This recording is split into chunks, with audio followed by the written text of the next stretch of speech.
welcome to Student League. நம்ம இன்னைக்கு பார்க்க போற topic 7th standard term 1 science unit 1ல மெஷர்மெண்ட் அப்படிங்கிற ஒரு டாபிக்கோட புக் பேக் டிஸ்கஷன் பார்ட் 2 தான் நம்ம பார்க்க போறோம். So book back discussion part 1ல நம்ம என்ன பார்த்தோம் அப்படின்னு பார்த்தீங்கன்னா MCQ true or false fill in the blanks, அதுக்கப்புறம் சில மேட்ச் த ஃபாலோவிங் அண்ட் சில அனலாக் அந்த மாதிரிலாம் இதை பார்த்தோம். ஸோ இதில் வந்து நம்ம short answers and long answer numerical ப்ராப்ளம்ஸ்லாம் நம்ம இதில் பார்க்க போகிறோம். ஸோ வாங்க நம்ம என்னோட ஃபர்ஸ்ட் கொஸ்டினுக்கு போவோம். Name some derived quantities. So derived quantities அப்படின்னா என்னென்ன அப்படின்னு சொல்லி கேட்குறாங்க. ஸோ derived quantitiesல நம்மளுக்கு என்ன சொல்லணும்னா ஏரியா, வால்யூம், டென்சிட்டி, இது எல்லாமே derived quantities. ஸோ இது எப்படிங்கிறது உங்களுக்கு தெரியும். ஸோ அதை பார்க்காதவங்க நான் டிஸ்கிரிப்ஷன் பாக்ஸில் லெசன் முடிச்சதை நான் அந்த லிங்க் அனுப்பிச்சிருக்கேன். ஸோ பார்ட் 1ஓட வீடியோவும் நான் டிஸ்கிரிப்ஷன் பாக்ஸில் லிங்க் அனுப்பிச்சிருக்கேன், அதையும் பார்த்துருக்கேன். ஓகேவா? ஸோ அடுத்து, so give the value of 1 light year. 1 light year value என்ன அப்படின்னு சொல்லி கேட்டிருக்காங்க. 1 light year value 9.46 into 10 to the power 15. So இது ரொம்ப நீங்கள் ஞாபகம் வச்சுக்க வேண்டிய ஒரு லைட் இயரோட இது வந்து எல்லா நீங்கள் 12th 11th நீங்கள் காலேஜ் போனாலும் நீங்கள் இதை ஞாபகம் வச்சுக்கணும். So 1 light year is equal to 9.46 into 10 to the power 15 meter. ஓகேவா? So write down the formula used to find the volume of the cylinder. So volume of the cylinder என்ன? pi r square h. ஓகேவா? pi r square h. ஓகேவா? Then give the formula to find the density of the object. Mass by volume, m by v. ஓகேவா? So நான் ரொம்ப வேகமாக போகிற மாதிரி இருக்கும், நான் அதெல்லாம் நடத்திட்டேன், உங்களுக்கு இப்போ அதை ரீகால் பண்ணுறேன், அவ்வளோதான். So name the liquid in which the iron ball sink. எந்த லிக்விடில் அயன் பால் முழுகும் அப்படின்னு பார்த்தீங்கன்னா இந்த iron ball sink in water தான் அந்த லிக்விட். அது வந்து அயன் பால் வந்து அதில் முழுகிடும். ஓகேவா? So density of the iron ball is more than that of water, so that the sink in the water. ஓகேவா? ஸோ அதோட டென்சிட்டி, அயன் பாலோட டென்சிட்டி வந்து தண்ணியோட அதிகமாக இருக்கிறதுனால அது என்ன பண்ணும்னா அது கீழே போயிடும். ஓகேவா? So name the unit used to measure the distance between the celestial bodies. அதாவது என்னென்ன யூனிட்லாம் நம்ம celestial bodies மெஷர் பண்ணுறதுக்கு நம்ம யூஸ் பண்ணுவோம் அப்படின்னு பார்த்தீங்கன்னா astronomical unit and light year are used to measure the distance between the celestial body. ஓகேவா? So astronomical unit and light year தான் நம்ம celestial bodyக்கு யூஸ் பண்ணக்கூடியது ஒன்று. ஓகேவா? So what is the density of a gold? கோல்டுடைய density என்ன அப்படின்னு பார்த்தீங்கன்னா 19,300 கிலோகிராம் per மீட்டர் கியூப். ஓகேவா? ஸோ அடுத்து ஷார்ட் ஆன்சர் நம்ம பார்க்க போகிறோம். இப்போ வந்து ஒரு 2 லைன் எழுதும், இதெல்லாம் ஒன் வேர்டுமாக இருக்கும், இப்போ 2 லைன் எழுதும். ஸோ derived யூனிட்னா என்ன அப்படின்னா the physical quantity which can be obtained by multiplying, dividing or by mathematical combination of fundamental quantities are known as derived quantities. அதாவது fundamental quantities-ஐ மல்டிப்ளை பண்ணி டிவைட் பண்ணி இல்லை மேத்தமெட்டிக்கல் ஆப்ரேஷன் ஏதோ ஒன்று பண்ணி நம்மளுக்கு ஒரு குவான்டிட்டி, ஃபிசிக்கல் குவான்டிட்டி கிடைக்கிது, அதுதான் நம்ம என்ன அப்படின்னு சொல்லுவோம்னா derived quantities. ஓகேவா? So distinguish between volume of the liquid and capacity of the container. So volume of the லிக்விடுக்கும் கெப்பாசிட்டி ஆஃப் கண்டெய்னருக்கும் என்ன வித்தியாசம் அப்படிங்கிறத இங்கே கொடுத்துருக்காங்க. So the volume is the amount of space taken by the liquid. இப்போது volume எடுத்துக்கிட்டிங்கன்னா இப்போ நான் அந்த ஹோல் ஹாலில் நான் நடத்திக்கிட்டு இருக்க ஹாலில் எவ்வளோ வாட்டர் வந்து இதில் ஆக்குப்பை பண்ணியிருக்கு அப்படிங்கிறது இது வால்யூம் ஆஃப் த லிக்விட் அப்படிங்கிறது சொல்கிறாங்க. ஆனால் the capacity is measured of an object ability to hold the substance like solid, liquid and gas. இப்போது இது கொஞ்சம் டிஃப்ரெண்டாக, இப்போது நான் இந்த இதுக்குள்ளே எவ்வளோ தண்ணி இருக்குன்னு அளந்தேன்னா அது வால்யூம் ஆஃப் த லிக்விட். இப்போது இந்த ஹால்குள்ளே என்னால் 1 லிட்டர் தண்ணியை தான் அடக்க முடியும் அப்படின்ற பட்சத்தில் அதுதான் அந்த container of the capacity of the container. So இதுக்குள்ளே என்னால் 1 லிட்டர் தான் அடக்க முடியும், ஆனால் இதுக்குள்ளே எவ்வளோ வேணாலும் அடக்கலாம், ஆனால் இதில் நான் என்ன தேவையோ அதை மட்டும் தான் அடக்க முடியும். ஓகேவா? உங்களால் ஃபாலோ பண்ணிக்க முடியுதா ஸ்டூடெண்ட்ஸ்? ஸோ இதை வந்து நம்ம அதாவது வால்யூம் ஆஃப் த லிக்விடை வந்து நம்ம கியூபிக் மீட்டரில் நம்ம கியூபிக் யூனிட்ஸில் நம்ம மெஷர் பண்ணுவோம். ஆனால் கெப்பாசிட்டி ஆஃப் த கண்டெய்னர் நம்ம எது மொழியை யூஸ் பண்ணோம்னா லிட்டர்ஸ், கேனால்ஸ் அண்ட் பவுண்ட்ஸில் நம்ம மெஷர் பண்ணிக்குவோம். ஓகேவா? So it is calculated by the multiplying the length with height of the object. So எந்த அளவுக்கு இப்போ நான் ஹால்னு சொன்னேன் பார்த்தீங்கன்னா இந்த ஹாலில் நான் எவ்வளோ தண்ணி இருக்குது அப்படிங்கிறத நான் அதோட லென்த்து, பிரெத்து மற்றும் ஹைட்டை வச்சு நம்மளால் கண்டுபிடிக்க முடியும். ஓகேவா? இது வந்து அதோடைய எம்எல் மற்றும் சிசி, அது எவ்வளோ எம்எல் எவ்வளோ சிசிங்கிறத வச்சு நம்ம இதை கண்டுபிடிக்க முடியும். ஓகேவா? ஸோ அடுத்த question, Define density. So density என்னன்னா the density of a substance is defined as the mass of the substance containing in a volume. So ஒரு வால்யூம்ல எவ்வளோ மாஸ் வந்து அதில் அடக்க முடியுதோ அதை தான் நம்ம டென்சிட்டி அப்படிங்கிறத சொல்கிறோம். ஸோ இதுக்கு வந்து எக்ஸாம்பிள் என்ன, மாஸ் பை வால்யூம். ஓகேவா? So what is 1 light year? 1 light yearனா என்னன்னா the distance traveled by a light in a vacuum during a period of 1 year. 1 yearக்கு அந்த டிஸ்டன்ஸ் வந்து எவ்வளோ தூரம் ட்ராவல் பண்ண முடியும், அதாவது லைட் எவ்வளோ தூரம் ட்ராவல் பண்ண முடியுதோ அதை தான் நம்ம லைட் இயர் அப்படிங்கிறத சொல்லுவோம். So 1 light year is equal to 9.46 × 10⁻15 அப்படின்னு சொல்லி நம்ம பார்த்தோம், மறந்துடக்கூடாது. Define 1 astronomical unit. So 1 astronomical unit அப்படின்னா என்னன்னா, so the average distance between the earth and the sun. So ஒரு எர்த்துக்கும் சன்னுக்கும் உரிய ஆவரேஜ் டிஸ்டன்ஸ் தான் நம்ம 1 astronomical unit அப்படிங்கிற சொல்றோம். ஸோ 1 astronomical unit அதாவது 1 AU is equal to 1.4965 × 10⁻6 kilometre. ஓகேவா? ஸோ இது இன்ஃபேக்ட் நீங்கள் மீட்டரில் சொல்லணும்னா ஸோ 1.46 × 10⁻11 மீட்டர். ஓகேவா?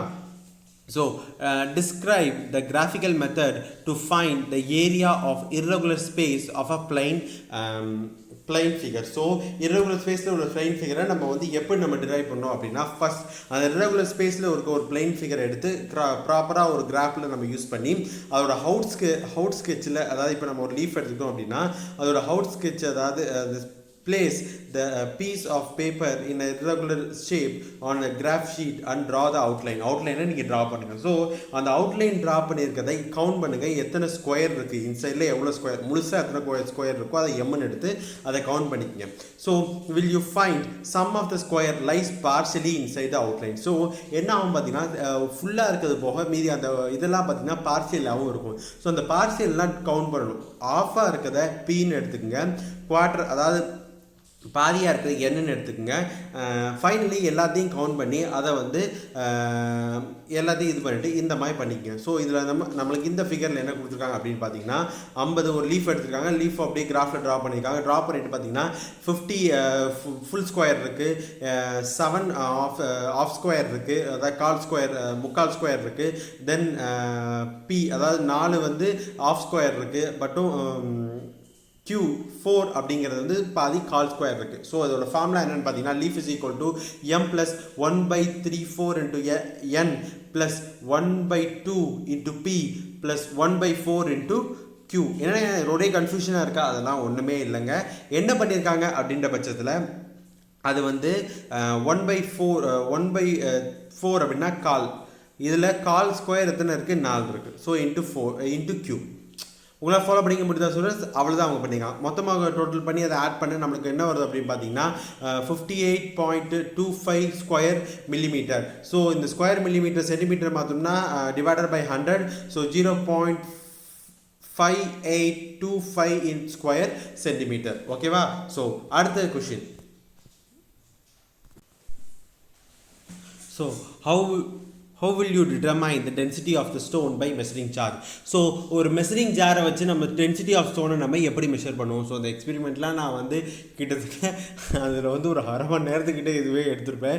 ஸோ பார்த்துக்குங்க, இருந்தாலும் நான் இதில் உங்களுக்கு எக்ஸ்பிளைன் பண்ணுறேன். ஓகேவா? ஸோ இப்போ என்ன பண்ணுறோம் அப்படின்னு பார்த்தீங்கன்னா, ஃபர்ஸ்ட் ஒரு in order to determine the solid of the density of the solid we have to know the mass and volume of the stone. முதல்ல அந்த சாலிடோட இது என்னன்னு தெரிஞ்சுக்கிறதுக்கு நம்ம ஸ்டோனோட மாஸ் அண்ட் வால்யூமை தெரிஞ்சுக்கிறோம். So mass of the stone is determined by the physical balance by acquired. ஓகேவா? So இப்போ வந்து நீங்கள் என்ன பண்ணீங்க அப்படின்னா, அந்த ஸ்டோனை வந்து என்ன பண்ணுங்கள், ஒரு ஃபிசிக்கல் பேலன்ஸில் போட்டு, அதாவது வந்து வெயிட்டிங் மிஷினில் போட்டு வெயிட் பண்ணி அதை எம்னு எடுத்துக்கங்க. ஸோ இப்போ என்ன பண்ணணும் பார்த்தீங்கன்னா, in order to find the volume, அந்த ஸ்டோனோட வால்யூம் கண்டுபிடிக்கிறதுக்கு நம்ம என்ன பண்ணோம் அப்படின்னு பார்த்தீங்கன்னா, to take a measuring cylinder and pour some water. So measuring cylinder எடுத்துக்கங்க, இந்த ஸ்டோன் இந்த பிக்சர் மெஷரிங் சிலிண்டர் எடுத்து அதில் கொஞ்சம் தண்ணி ஊற்றிக்கங்க.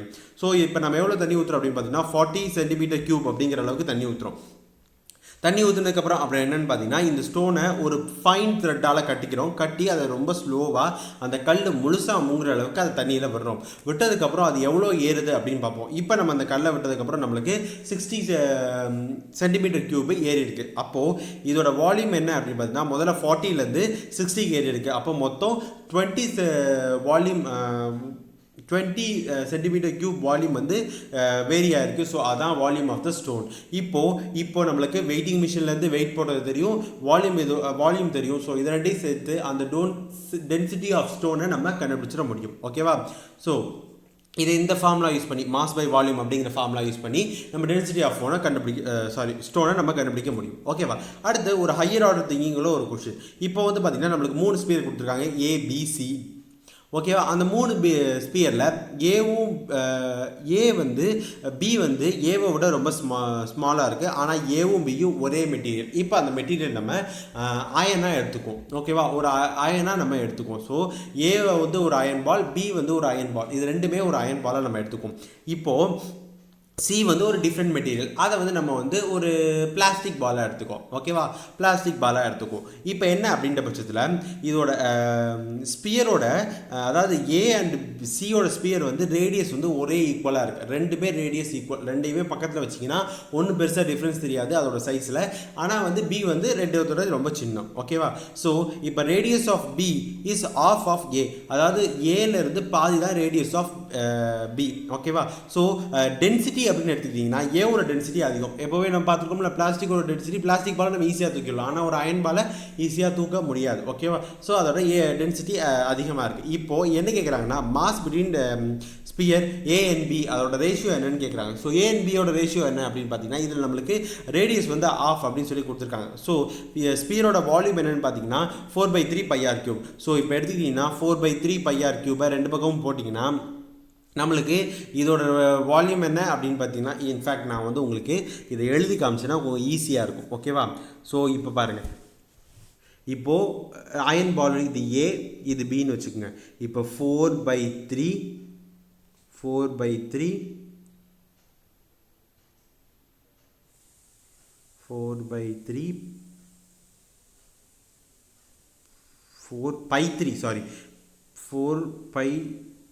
r square cube, 4/3 πr square cube. ஓகேவா? இப்போது இது வந்து ரேடியஸ் ஆஃப் ஏ, இது வந்து இதோட ரேடியஸ் என்னென்னு பார்த்தோம், பாதி தான் நம்ம பார்த்தோம். அப்போது 4/3 πr/2 ஹோல் கியூப். ஓகேவா? அப்போ ஃபாலோ பண்ணிக்க முடியுதா students?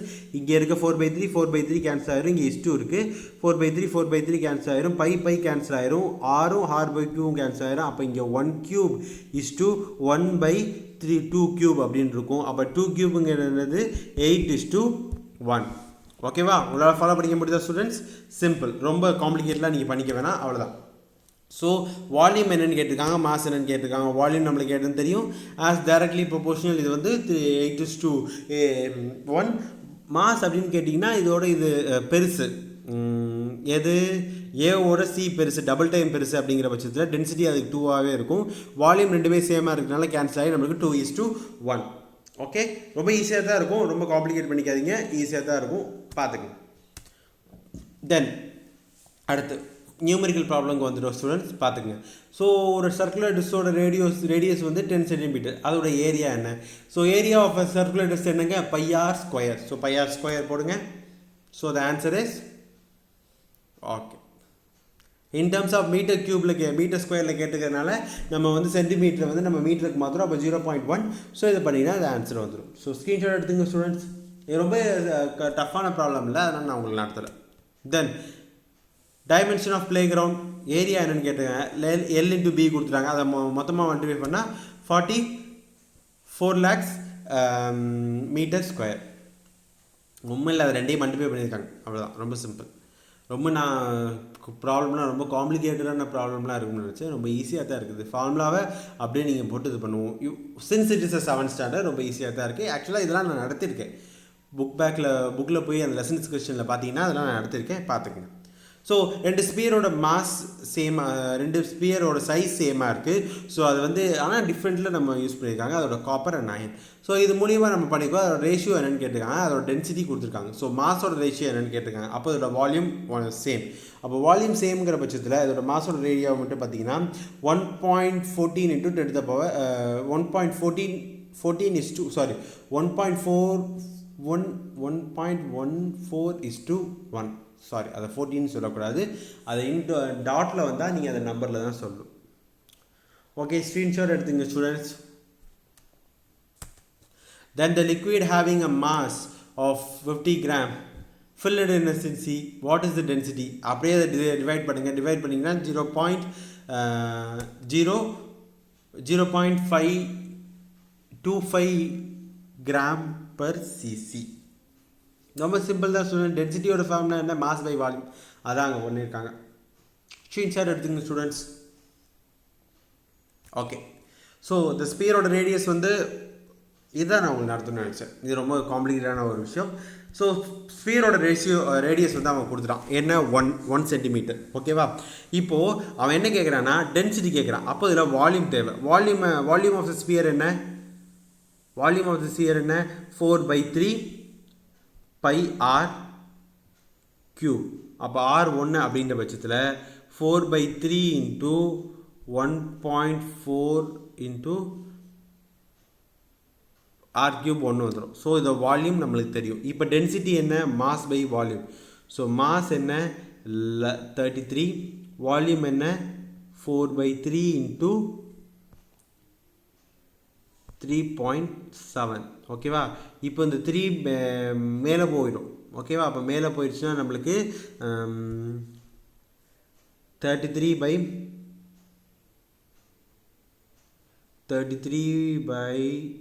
into 3 into 4 into 3.4. So இதை நீங்கள் சால்வ் பண்ணிங்கன்னா உங்களுக்கு ஆன்சர் வரும். ஸோ ஆன்சர் வந்து என்னென்னு பார்த்தீங்கன்னா 7.88 அப்படின்னு சொல்லி வரும். ஓகேவா? ஸோ அவ்வளோதான். இது நான் அதில் ஒர்க் அவுட் பண்ணியிருக்க மாட்டாங்க. ஸோ 7.889. ஓகேவா? புரியுதா உங்களுக்கு? ஓகே, ஸோ இதோடு நம்மளுக்கு இந்த லெசன் முடிஞ்சிச்சு. உங்களுக்கு இந்த வீடியோ பிடிச்சிருந்துச்சுன்னா like, share and subscribe to student link. Thank you.